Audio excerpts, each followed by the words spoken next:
Dr. David Losey, principal at Silver Creek Elementary School in Sellersburg, Indiana.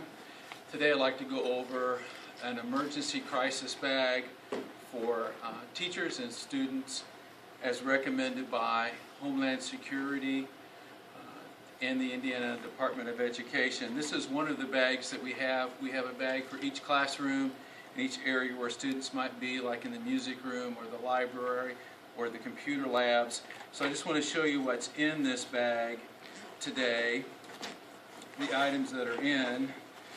So the first thing we have here is a yellow vest, and all the teachers are going to be wearing the yellow vest when we have an emergency or have a drill, which makes our staff of teachers and administrators easier to identify for any emergency responders or first responders that arrive at school. Next thing we have here is a flashlight and batteries. Now this isn't opened, but we have in the bag scissors which will make this easy to open, and we're not opening it yet because we don't want these batteries to start draining or to corrode the flashlight. But that's a pretty durable flashlight and easy to open with the scissors. The next thing we have corresponding to each room is a plastic box that has a few items in it. First thing, latex gloves, scissors for opening the flashlight or anything else that needs to be opened, 2 extra batteries for the flashlight depending on how long we'll need that flashlight in use, 2 ink pens, and paper through post-it notes in the box. Now, recommended almost by everyone dealing with emergencies are status cards.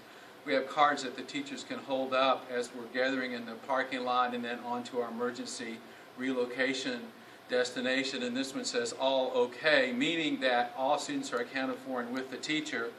This one means that if there's a problem, a student is missing, maybe that student was in the restroom and gathered up by a different staff member, so we need to get that student back with the teacher. We'll find out when the yellow card is displayed who's missing, and then red, which means that there is an injury and medical treatment is needed.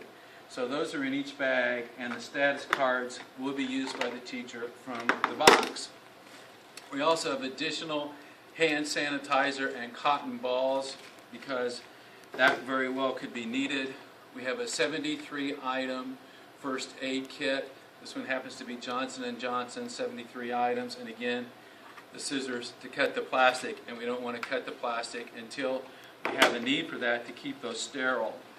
3 bottles of water in each of the bags. Now the water we know can't have the entire class drink of water, but it's for emergencies and washing wounds or getting dust or ash out of a student's eyes or any other emergency need. 3 bottles of water in the bag.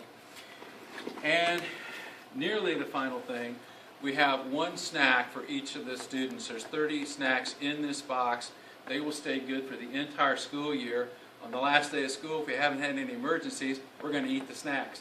Put new ones back in for the next year. All right, and then finally we have directions. These are from our emergency plans. These are the brief guidelines, but things that teachers should be doing in an emergency. All the specifics there. It's easy to forget in the midst of an emergency, so there it is. We also have up-to-date class list for every teacher in the bag that we change on a regular basis. And we have reminders to display the cards and a cell phone number that teachers can call and listen to me or other first responders about what needs to be done. It's a listen-only network that every teacher can call into, and we think that that's a pretty cool idea. All right, so that takes care of everything that's in the bag, 1 in each classroom. We hope we never have to use it, but it's good to have in case we do, because our job is to keep students safe. Thanks for listening. Bye-bye.